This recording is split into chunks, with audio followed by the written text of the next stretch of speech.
how can we do three things? Marketing does three things, right? Right. Promote the brand. We're going to focus on one part of the market, make sure we serve those needs. Facts are the enemy of emotion. People buy through their eyes. I don't believe that AI will take a marketer's job, but another marketer using AI will.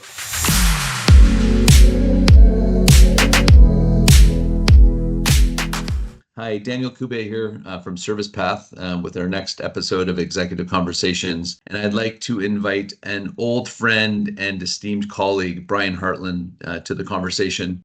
Brian and I have known each other about 20 years now, and Brian is the consummate B2B enterprise marketer. And he has a series of great companies he's helped build from low $1 million exits to multi-billion dollar exits, which is pretty incredible. And along the way has always remained super humble and always willing to share his knowledge. And he's one of the people I call when I hit a wall or I have an idea. And so I'm really excited to have you on the call and discussion today, Brian. So with that said, it'd be great maybe just talk about, one of the things that's amazing about you is you don't age. And, when you look at your LinkedIn profile, and I actually knew someone who worked with you at the beginning of your career. One of my vice presidents of sales, Steve Fluin in the UK, worked with you at ComShare. Anyways, and, amazingly, you had 28 years of tenure at ComShare, and then you built, I don't know how many companies after the fact, that just an incredible track record. But along the way, you have always adopted and embraced the principles of traditional marketing, understanding lead generation, which is a huge part in the world you and I play in, especially in the enterprise lead gen, because it's a very different vehicle than B2C. But with that said, Brian, I would love for you to maybe take us through your career and some of the key learnings and how you continue to apply and at the same time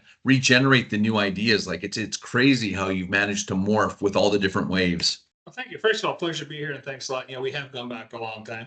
So, a quick kind of profile. I did start at ComShare in the UK with Steve Flynn back in a bit long before him in 1976. So next year, 50 years of trying at this, and I'm going to keep trying until we get it right. But I started in that I always wanted to be in computers. There was if the time frame, mainframes, right? Enterprise B2B, we were doing general ledgers, basic accounting stuff. Started in operations, and I went into coding for a while. I thought I wanted to build the products. Then I went into sales for a while. I kept on, couldn't find my niche till I found product marketing, product management, taking products to market. That was my love, and I've done that for the last 40 years of my career. I did it in the UK, spent 20 years in the US, and then back to Canada. So, but it's always been bringing enterprise B2B boring software to market. That's what gets me up in the morning. So, when you talk about you learned the ropes, starting in the most junior of roles and becoming a senior executive who's, helped build some really crazy, incredible companies that ultimately have had great exits. What were the foundational elements that sort of cemented your base in marketing, and what things haven't changed that you rely on still to this day? And what are the sort of key skills that you're now beginning to adopt and embrace? Have things really changed or not so much? What's your perspective there? The how has changed totally, right? How we do everything. But the idea of marketing is what's the most efficient way we can get products to market? How can we do three things? Marketing does three things, right? Promote the brand, right? Are people aware of who we are?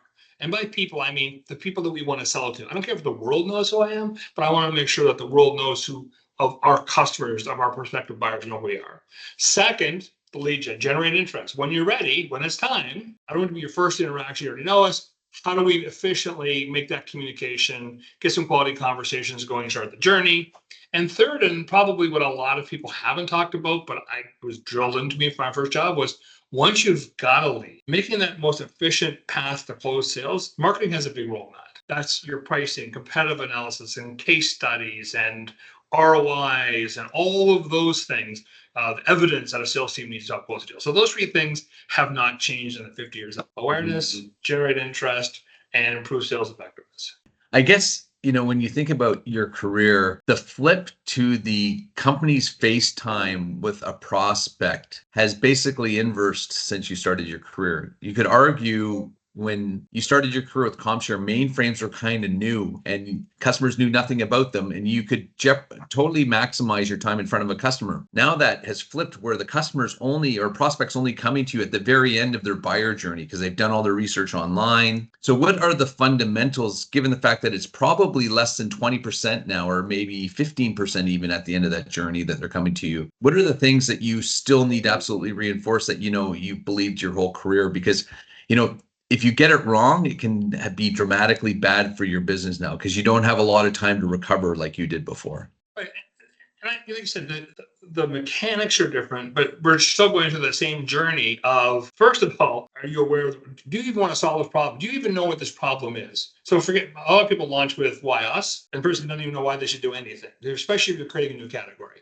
There's a lot of education goes on first. Why this is important, why you should think about this, what you should do, a lot of education of the market. The second phase is once say, okay, this is a good idea. Yeah, I do want to do that.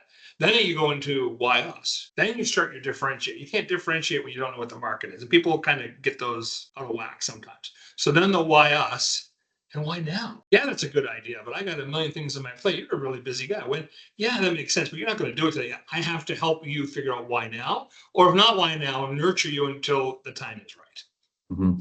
That doesn't change. We used to do that with, let's go up on site and do a day-long workshop. And you'd send 8 people, and we'd send 8 people. We'd have the whole day and lunch to figure out what's going on, really learn what you wanted and customize our conversations and have that journey. Today, that's a series, digital and human interactions over time, and trying to figure out how to have that conversation and that stream of consciousness go across your life. That's the harder part. But that's what a lot of people are using now. We go back and we were talking about this earlier, why AI and why technology can help form that conversation, the customer journey everyone's talking about. It used to be show up, bring a team, you got 2 days, your competitor go in the next week, you make a decision and off you go. And we had the cards because we had all the data. Now, as you said, they have 70% of it. So the second thing that's different in my mind is before people would call us and say, tell us about your company, we know you do X, and not much more. And then you would give them a brochure and some white papers and say, okay, then you were framing that conversation. Now they've already got a preconceived notion of who you are. So you need to understand that. What do they think of you already? Because you may have to change it or reinforce it or frame it. If you don't know them, if you haven't done your homework, because we too have the opportunity to learn lots more about that customer. If we know more about them going in, we can do a better job of personalizing everything we've got versus a standard rote pitch. This doesn't work anymore. So those two-way conversations are much better and extend over time. So that to me is that relationship. That's the big change in how we do it, but the goals are the same. Yeah. Why now? Why us? So preparation seems to be a key component. And I mean, that's an interesting comment because it leads to sort of a couple of discussions. So in the world that you're kind of inferring, it almost seems like sales and marketing are the same organization. But in a lot of organizations, they're still separate. But in your world, it seems like marketing's helping the sales guys get all prepped and prepare, and all you care about is the win. And I know you've worked in organizations that have had VPs of sales, and you've been the VP of marketing, and you've been across the table screaming at each other. What's your vision of what works best? So first of all, I firmly believe, especially now, and in all of my companies, I've worked with about 50 SaaS companies, I keep instilling, when we're talking to anybody else outside this group, and I mean sales and marketing, and we're joined at the hip, it's go to market. We're working together. Our job collectively is to find some people who are interested in what we have to sell, beat the competition, sell and give that customer huge value as quickly and efficiently as we can. At the top of that process, beginning of that process, more of the heavy lifting is on marketing. Who are the right prospects, what they look like, what are look like our current customers, how do we get them, and all kind of stuff. At the bottom end is mostly sales. But there's a part for both. I want that enterprise sales team to say, hey, I'm focusing on Southern California this quarter because I got lots going on down there. I'm going to spend a lot of time. Then we should have our marketing outreach to Southern California, generate more leads for them. Just efficiency. Makes sense. Yeah. At the bottom end, I'm assuming you have a price and you need a reference and you get that last minute call. If I don't know what's going on, the call of blue doesn't help. So I want to be involved. It's mostly sales. So I look at it that way. If I draw a box, it's 90% marketing, 10% sales at the top of the funnel, 90% sales, 10% marketing at the bottom. And when you think that way, we all win together, we all lose together. It isn't about we're going to generate leads, throw them over a wall. I did my job, because that doesn't work.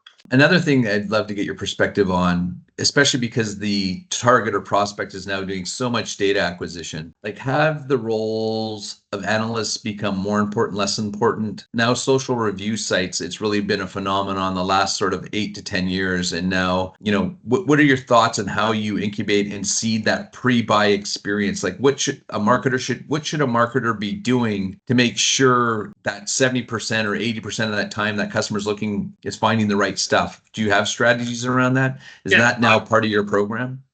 So it turns out it was my very first CMO and that first job at ComShare back when I first moved to the US. First project I was given was called Influence and Influencers, and doesn't change anymore today. And that is, make sure not everybody knows who you are, not sure everybody has an opinion, but let's go call our customers and ask them what conferences you go to, what magazines do you read, what advisors do you trust? And when we find enough of them, we know there, make sure that those people know about us. And it was really marketing to influencers. And that's huge because we all use them in our day-to-day life, right? The other thing I found that was hard, it took me a while, was when we got bigger, we could actually nuance that a bit, is that some people love references. Some people love influencers. Some people like research. Some people like to try stuff. And in an enterprise sale, you may get one of each in a team. So it's not just influencers. It's that balancing research. Let's do some of our own, have some facts.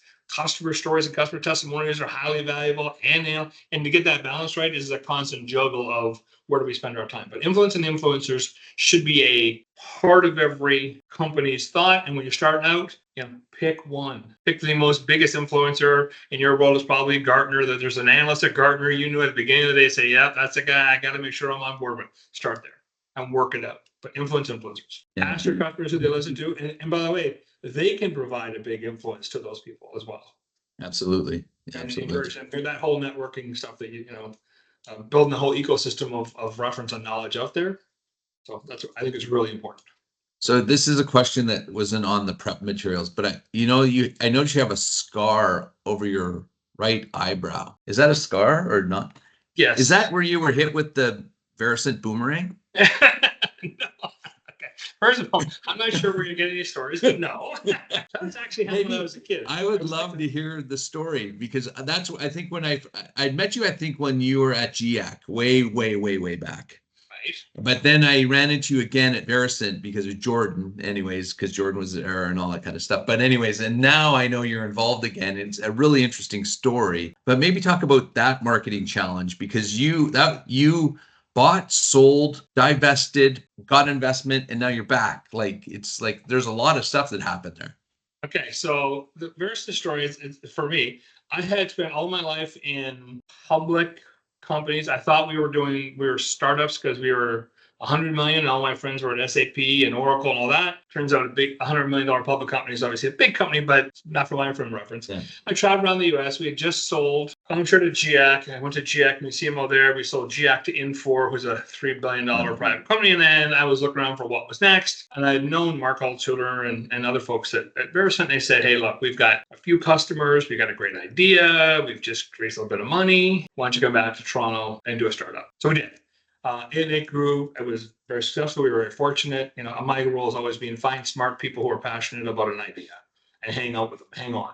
So I did that. We sold that to IBM. I left quickly because I didn't want to do big again. I liked that small experience of starting something, which is fine.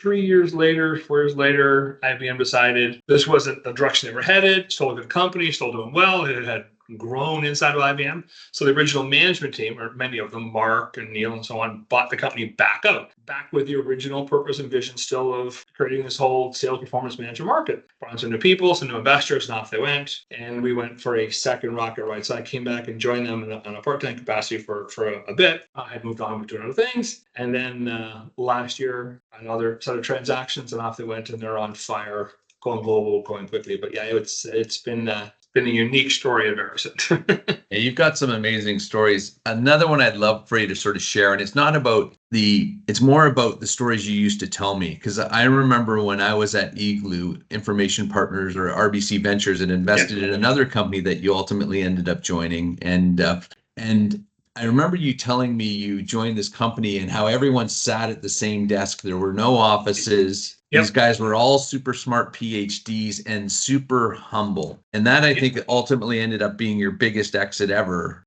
And I would love for you to sort of share what you learned from there. And just, it's just an amazing Canadian success story. It is, and still relatively unknown, I believe. Very fortunate. So IVP, like you said, Rob and Dave were investors in Vericent. And once IBM bought us and I had made my decision, they didn't get involved and said, like, I'm definitely not going to go to IBM. It's just that I just like this startup. And they said, what are you going to do? I said, I don't know yet. I'm going to take some time off because it was a long, it's a long slog the last year. Then I take a few months off and figure out the fall. And they said, we have this company doing some pretty interesting stuff down in Newfoundland. Would you go spend 2 days? Just talking to them. I said, sure, I like to learn from anybody. I went down for 2 days and stayed for like 8 years. So yeah, that was it. I walked into the office and I've never seen anything like it. You're right. There are no offices. Everybody's sitting at desks, and the desks were movable. So you could, if you're working in a work group, you just kind of huddle them around and off you did. Off you went until that project was done. Then you reshuffle, pod shuffles all the time. Their meeting rooms were open, like in the cafeteria and the green room. So when we were having a big presentation, everybody was there. They had no commissions, no offices. If I looked at the LinkedIn profiles of them, they had college, joined Vericent. So most of them only ever worked for that company. Yeah. But everything they were doing, and first of all, really smart people, really passionate, all those DNA things, they had built a very skillful company, and they were going against the grain, right? Not paying commissions, not moving to Toronto with all the pressure, not diversifying when they weren't ready, maniacally focused. And they had built a management and operating system that allowed people to flourish, to take accountability for what they wanted to do, that was based on a lot of research, a lot of science, and that their own personality on top of it. I just fell in love with the people, because they got started in the credit union sort of AML space, right? Was it? Or when they really started, so they're, by the way, so imagine go back 20 some odd years and there's 3 guys started the company all doing AI, doing predictive analytics on robot traffic in mines. That's how they started. Found banking and off they went. So we were doing AI years and years ago, right? So they were, first of all, believed in big data, good data, analytics. That was their whole DNA. And just hanging around learning a lot about that was also just a mind-boggling anti-fraud, But when they started, they said, who can you do it for? And the answer is, like most companies, anybody, right? Yeah. Right? We could do it for anybody if we chose to. And just because you can doesn't mean you should. And after a bit of flying around and doing stuff, what they figured was they took to the extreme Jeffrey Moore's bowling pin strategy. We are going to focus on one part of the market, make sure we serve those needs, and until we dominate that market, we're not moving on. Everybody all in. And they chose credit unions in Eastern Canada because it was home. They knew what it was. They could understand it. They thought it was underserved. There was math behind it. And only once we dominate that, we'll go to credit unions in Western Canada. Then we'll go to credit unions in Eastern Canada. Then we'll go to small community banks in certain states. And versus saying I want to conquer the world. And step by step, they went from small credit unions to over 3,000 financial institutions across North America. Purposefully, only when you had enough market share, only when you had to move the company as a whole. And that management system, the playbook of Verifin was reconstituted every time there was a change in the market. So everybody knew what was important, where to go. It was just a wildly interesting, abundant, but I learned a lot. Just everything I learned about strategy documents, right? The whole Lencioni principles were just a lot better. The 5 assumptions of teams drove a lot of what they were doing. A lot of my basic tools that were used in all these companies were just, they challenge everything, and it was good. Use them if they make sense, and don't if they don't. Great. And then obviously a great exit for Canada and for Newfoundland, and off we go. Yeah, I thought one of the my favorite anecdotes. So for those who don't know, Verifin, I think they sold the NASDAQ for 2.1 billion or something like that. 3.6 billion Canadian. Oh yeah. After the exit, you told me there was a shortage of snowmobiles and boats in Newfoundland because everyone had ordered them who benefited from the exit anyways. Who was awesome. Yeah. Great story. It's a great story though. It is. And the point was, it was my internal way of saying it fostered a bunch of startups in Newfoundland. Oh, for sure. It started because it has helped fund more startups. It's changed the educated. MUN is doing more, have more. It's really been made a great, and that's always nice to see. So the next thing I'd like to, I always, as you, big believers in paying it forward. So what would your career advice be for like mid-career marketers and people trying to get into it? Because like very enabling for a marketer. And I know you have some strong opinions on how to leverage it, but traditional skills are still super important to get to the market. And also, I'd love to get your perspective on, one of the big challenges with AI is it has created a tsunami of content. Yep. Right. So everyone's doing newsletters, everyone's doing nice visual, impactful assets. The problem is there's so much content coming out, people are absolutely overwhelmed. So how do you get to your target in this environment? And what are some of the strategies that you believe work, especially when you're not, a PE-backed firm or you're bootstrapped, like we're bootstrapped, right? So we always have to be clever to try to figure out how we maximize our opportunities. But I'd love to get your perspective because you've done it so many times in so many different realms, meaning you've been bootstrapped, you've been private equity, you've been like major corporation. Maybe share some of your strategies and thoughts. It would be awesome. So first of all, and I know this will sound trite, but I've seen it too many times where I walk in. One of the first things I do if I'm invited into something else, say, what is marketing? Okay. And you'll get wildly different answers from the executive team. So first of all, you can't be successful if you don't even know what you own or what you're responsible for. Because some people say it's leads and some people say it's go to market. And do you own pricing and competitive? Well, no, yes. So first of all, you need to define what it is. And second, what's most important right now, right? And so if you don't know what you're trying to do, then what is it? If you don't know where you're going, any road will get you there, right? So really be clear. We need 100 prospects at stage 2 by the end of September. And that's the most important thing right now. Then I got to filter for what to do. Because right now I'm interrupt driven, doing 100 things, do the case study, do the brochure, update the web page, do a webinar, do some mailing.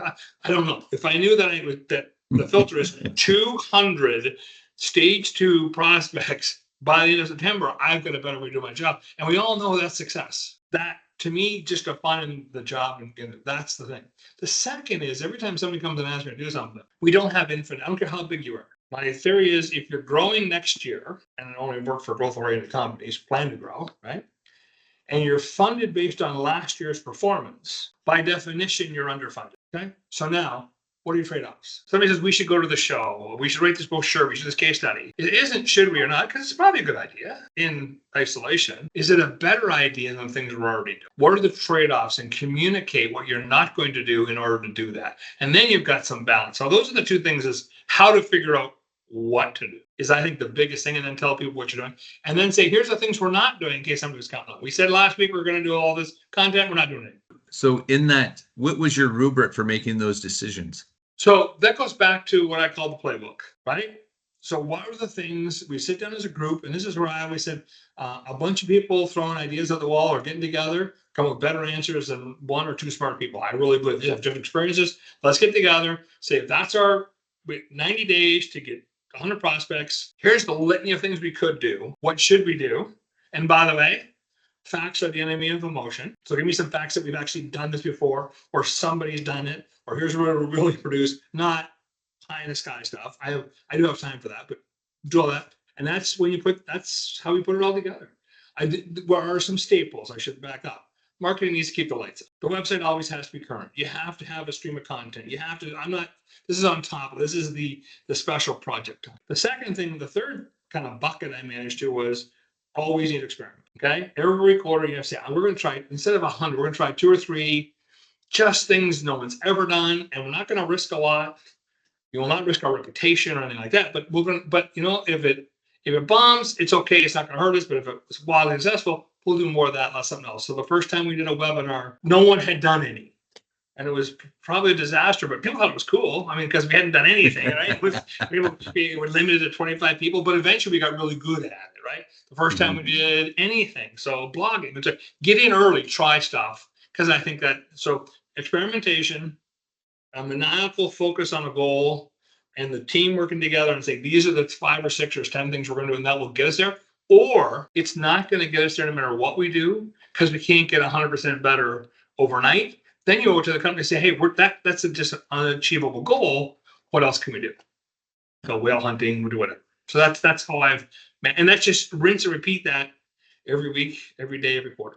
You've always been a super data-driven marketer, because I remember reviewing your campaign spreadsheet that basically had all your assumptions, and you could pretty accurately predict for your marketing spend how much revenue you would generate based on your former campaign success. Right. And you had multimodal campaigns. It was awesome. It was And then every quarter, the marketing team would go off site for half day and say, okay, we've been converting, you pick it up, 2% of inquiries into leads, 10% of leads into pipelines. Do the math with average deal size. What could we do to make that 10, 12%? What could we do to make that 12, 15%? Because anything at the bottom end means 1,000 less leads we have to get. Those quarterly offsites are also hugely important. That's what I call this marketing system. And we talked about earlier at some point, what advice would you give somebody?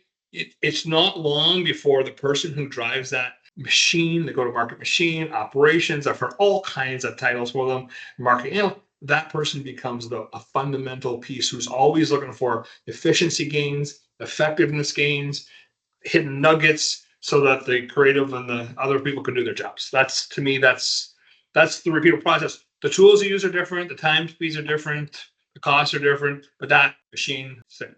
If we generate a whole bunch of leads and they're not people who are going to buy and the salespeople aren't interested in them, or they don't follow them up, it's just a waste of time. They're only good if the salespeople accept them. True. And on that earlier comment about how do you get through all the noise, especially in today's, like when inboxes are overwhelmed with content and outreach, would you go back to like basic principles on like events and face-to-face? Like, what are your thoughts there? A couple. One, on the content itself, the goal, we talked about this earlier with AI, is personalization skill. The more personalized, the more in touch it is, the better it's going to resonate. So I'm generally a fan of lower volume, higher relevance. Okay. And then try and scale that. And what I mean by that is, like, if you've come to our website and you've downloaded 3 white papers before, I'm going to send you some research. If you're downloading case studies, I'm going to send you a new case study because you don't want research. It's just simple things. We used to do the following, right? What industry you're in, what's your role? Are you a customer or not? That was it. That was, and we had a little 9 box, right? Now with AI and the tools we've got, that could be a 27 dimensions. Are you a customer? Have you interacted before? Has anybody else? Do we have one of your, my favorite thing is to look for lookalikes. Do we have anybody in our profile that looks like that customer? Geographically similar, because they probably traded employees. They're on the enterprise space again, right? I have lots we're looking for. So geographically same suppliers, customers as somebody else I have. Anybody in the executive team who's worked at one of our other customers, because they're going to call them anyway. When it was some accounting software, who is our audit firm? Do we know anybody there? Reach out to the auditor, right? All of building that from that, then all of a sudden I can tell a story. Say, hey, years and years ago, JB Sales, John Barrows, who's now famous in Uber, he was just starting out his business, right? And he was looking for workshops, and we hired him to come in. When first he came in, he said, here's what I want you to do. Go to your website, go to the customer's website, pull up their annual report, read their 10K, find something about efficiency and effectiveness, put that in your first email, and the word has to be your in the email. Your president said, you're looking for this. We've been doing that with lots of people like yours. Here's 3 and so those emails were on fire. I think that's still true today.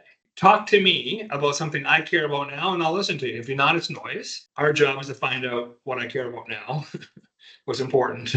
And I think it's getting easier. Yeah. Right? So that's it. For It's sure. just, it's a hunt for people like, so I'm a big fan of flip the funnel. So instead of saying there's 200 million people, I think we're caught up in the TAM and SAM world for market, right? There's 2 million people. If we just get 1% of them, we'll eat like kings. No. We have 20 customers today. What's common about them? What is Jeffrey Moore's a market is a self-referencing group, right? So what is it about them? They're all left-handed. Oh, I didn't know that. Okay, let's go find more left-handed people. They're all in Minnesota. Let's go and use what we know and reach out to those kind of people, and we have more relevance and it's more timely.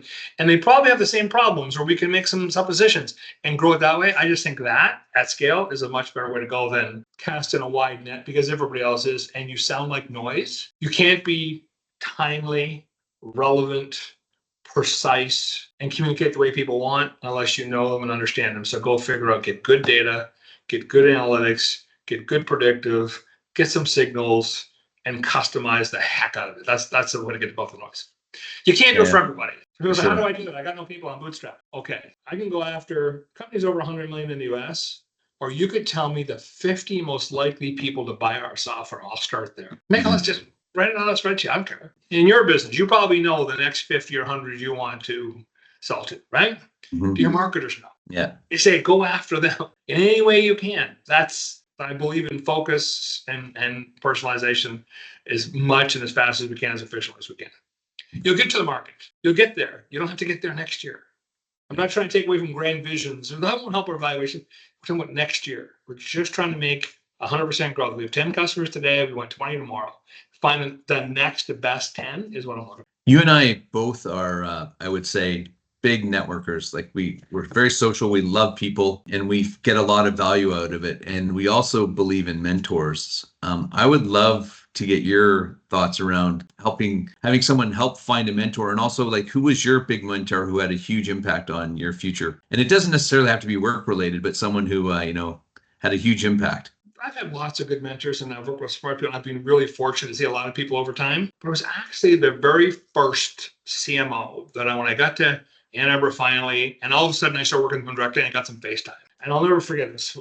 Somebody came up and made an impassioned plea about what we should do, and it was all done up, and it was pre-PowerPoint, and I was compelling and a little excited, and I was diametrically opposed to everything they were saying. I thought it was dead wrong. He said, "That's fair." He said, "That's why we will make better decisions together." He said, "You present next week your idea." So I worked all week and I sweat, and I go, and I made, I'll argue, an equally compelling, passionate plea with fist pumping and all that kind of stuff. And he said, "We're not going to do anything different." I said, "Why?" I was like, that was really his emotions versus your emotions. Facts are the enemy of emotion. Yeah. Not more emotion. He said, "What?" I said, "Facts are the enemy of emotion. I know you went and did homework. I know you did research." The same thing said, "You didn't give us any of that. We can't share in it. So show your homework. Bring people along and tell the story." And I said, "Shit." And I've done it ever since. Facts are the enemy of emotion, right? Yeah. He also said, by the way, when you're doing product launches, people buy through their eyes. So what do you mean? He said, when somebody buys a car, you find the make of the model. Is the first question they ask, does it have McPherson strut suspensions? Does it have, what's the combustion ratio? What's it? No, they ask, what color is it? Right? Mm-hmm. So people buy. So what I interpret that to be, and what I use it for is like, that means your emails should look good. That means your web page should look good. You're judged by that presence. You ever got a resume with a spelling mistake? It's out the door. Same with websites. Make sure people buy through us. If it comes and it's easy to read and easy to navigate, spend the time in design. We all learned that from Apple, and that out of the box experience was a big thing. We can do some of that. Spend the extra time to make it look good.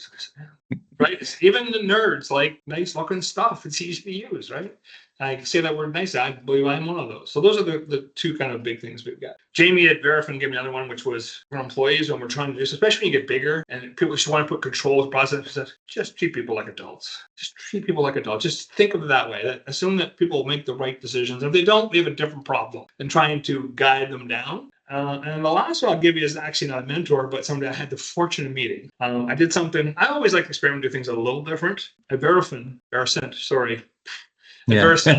we sold sales compensation software. And one of my favorite books by my favorite author is a guy named Dan Pink, who wrote a book called Drive. And I use it a lot. How to manage and motivate people. It says the principles are 3. If I can't get good at it, I'm never going to want to do it. I may want to be a golf pro, but if I haven't got it in me, it doesn't matter, right? So mastery. Can I master whatever you're asking me to do? Okay. But Thomas, can I do it my way? If you're just telling me to do it your way, then I'm not in. And purpose. Am I doing this because it makes a difference?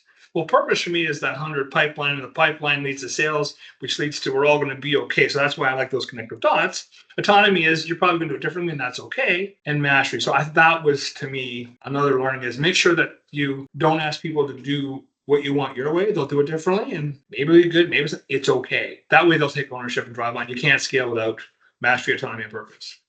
I did have him come keynote our users conference. So like, did you read the book? Because he's saying don't pay commissions. Just give this. Yeah. I said, well, if he's talking to the leaders of our companies, we have to hear what he's saying so we can.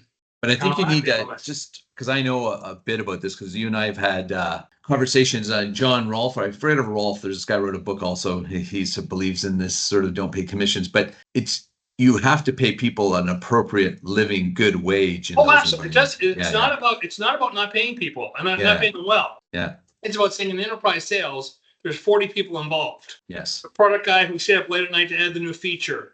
The marketing person who went out and did an ROI case study with somebody else. The contract person who met with their legal person all hours. Everybody's involved in a big sale. It's not just that the head. Yeah, and the real unsung heroes are the sales engineers in complex sales. Absolutely. Yeah, absolutely. Yeah, just sales guys are great, but it's the SEs in a complex sale that close the deals. Right. Just yeah, for sure. Yeah, absolutely. Yeah. So just some fun stuff. So, I mean, marketing's full of jargon and sayings. What are some of the ones that drive you nuts? Well, first of all, internally lead. And the reason I should say lead, I say it's a likewise. That's the problem, is because one of the things I do when I go to all these companies, I say, okay, let's just do a quick run around. Can I call your salespeople? Say, first question I ask them, how many leads you get last year? Invariably, again, enterprise beauty, invariably, 2, none, 7. Marketing, how many leads you generate last year? 2,000. So already we're not aligned. We don't have so I ban the word lead because it's just, there's so much emotion tied up into it. And for the last company, I said, so what we have is, I don't even care about conversations, because calling somebody that says, I can't talk right now is a conversation. Quality conversations. Trish Bertucci uses that from the Bridge Network. Did I learn something that can help advance the sale? How many quality conversations? How many ads to pipe do we have? How many do we close? You can run your business. I just don't like leads because it's too emotional, too defined. I come up with a new word in fair. The other thing I hated was externally, in for the job, the whole growth hacker thing and all that. I said, we're not hacking. We're trying to build a skill. Just correct. I get the concept. Just growth hacker. I don't like. We're not hacking. That's not a hackathon. Makes sense. We're trying to build a scalable process. I think it's the antithesis of what we're doing. And lastly, every marketer who uses, we're creating a new ecosystem, disrupting the market, and they use it for anything.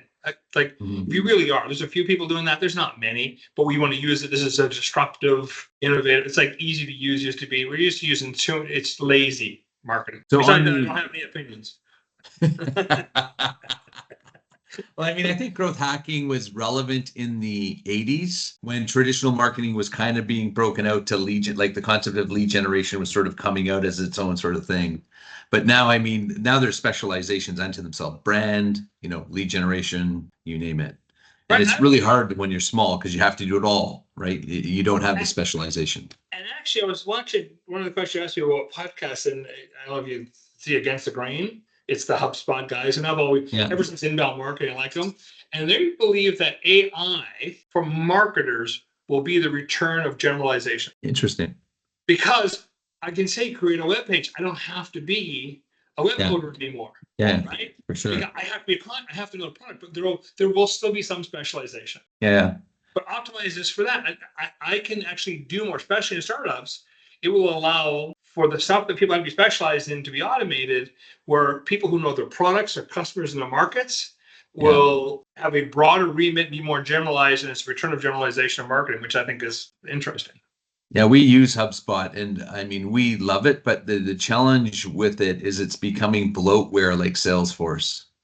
I find with all the modules that are being added, so I'm hoping they stay because it's such a better experience. It's way easier to embrace. I used to be a Salesforce admin, and I love Salesforce in its pure CRM, but as soon as they started adding Pardot and everything else and all these other tools, it was like the new SharePoint. And it's just, I think there's it's hard for a company to not expand and stay true to its roots. It's a real challenge. And it's also, just because they built it doesn't mean you have to use it. Yeah. Right? We all want to catch along and do that, and I'm guilty. I beta test everything. I'm the first guy to stuff. And business, I go, hang on.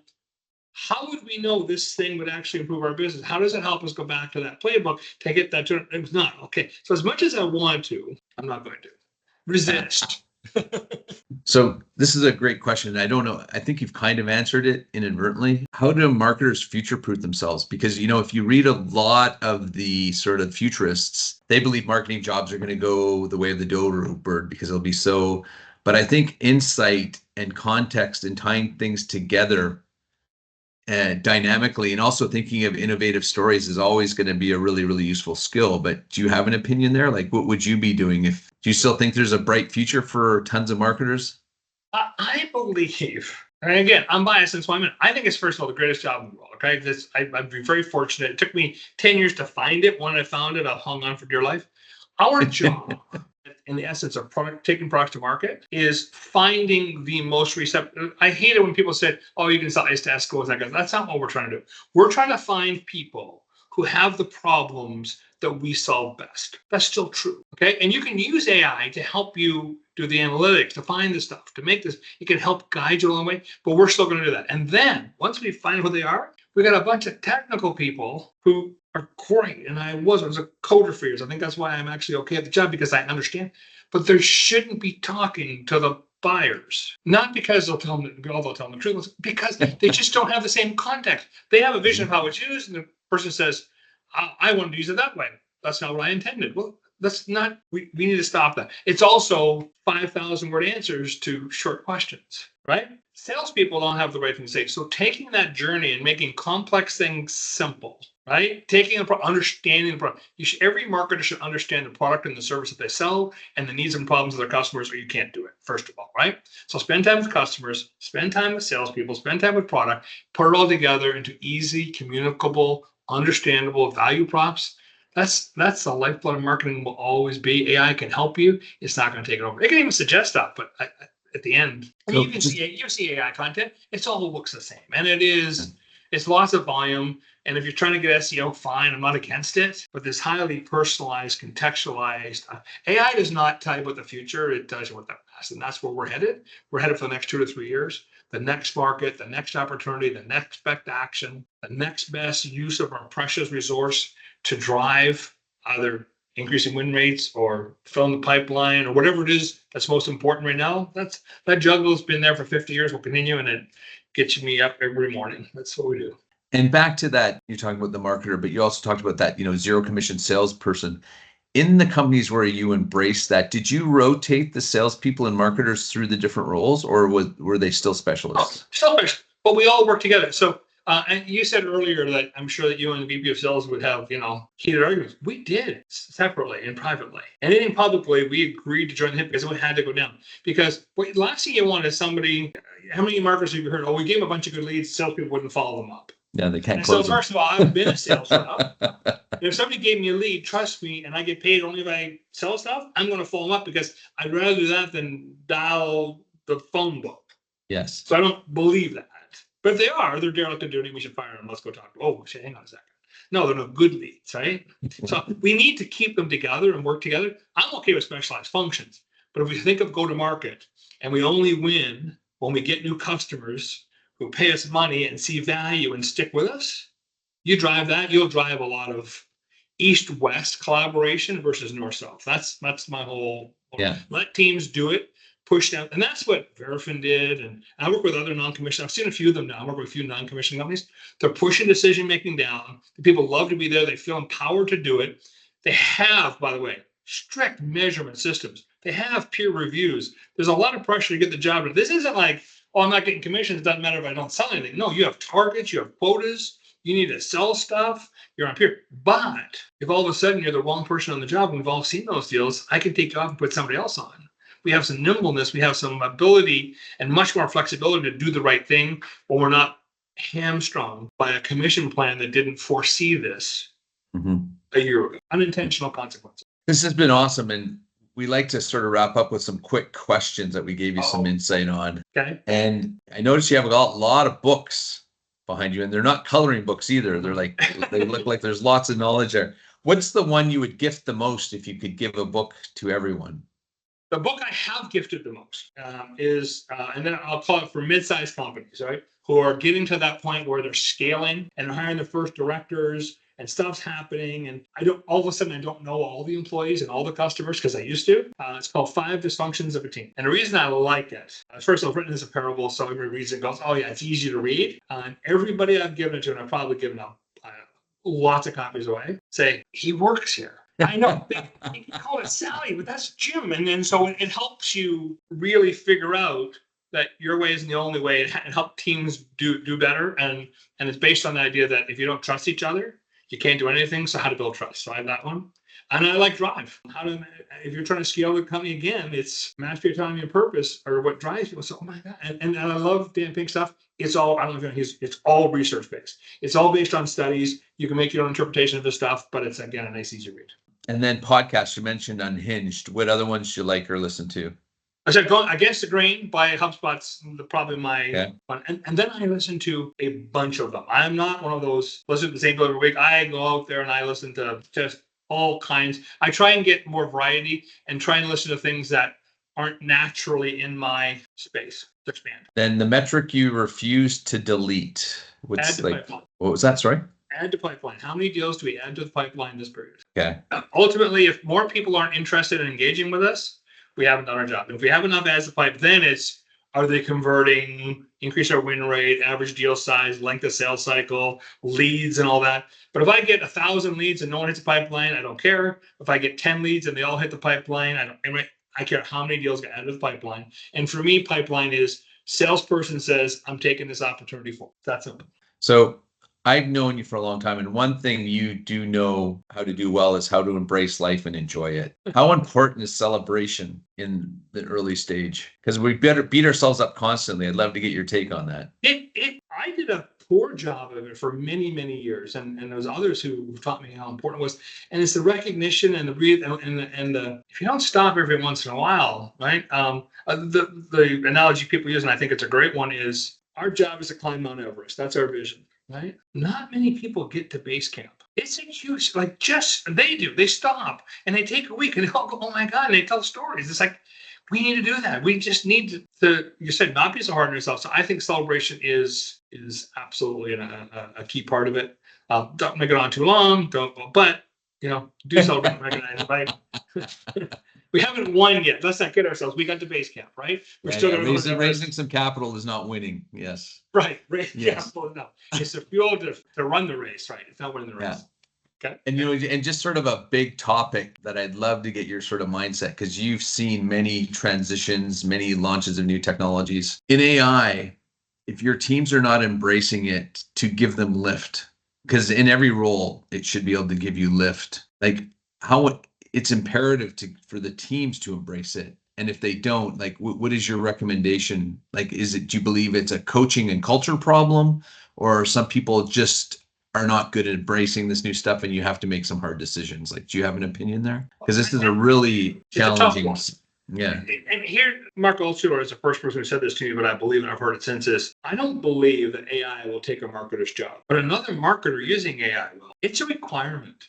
It's like when I started, there was no CRMs. It was all pre-Siebel, pre-Salesforce, right? Can you imagine marketing without a CRM today? Yeah.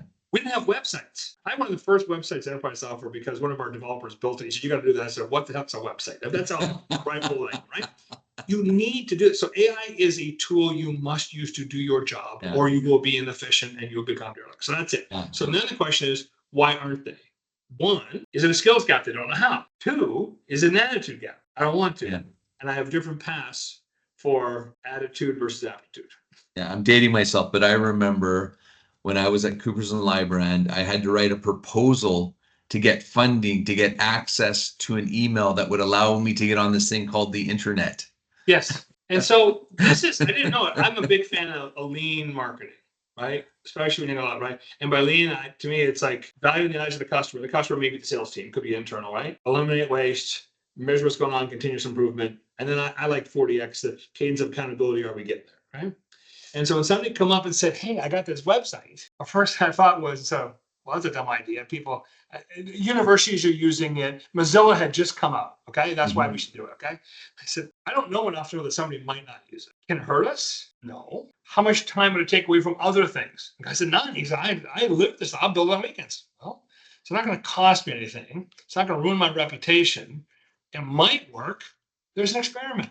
How will we know if the experiment works? 100 people come to our website in the first quarter. Okay, let's track that. We met every week and said, oh, look at that. We got 10 people. Now, they were university professors. And we said, maybe, maybe not. We saw them in education and we just tweaked. And eventually, it wasn't 2 years later, we had a full-blown website and a web team, because that's how fast that stuff came on.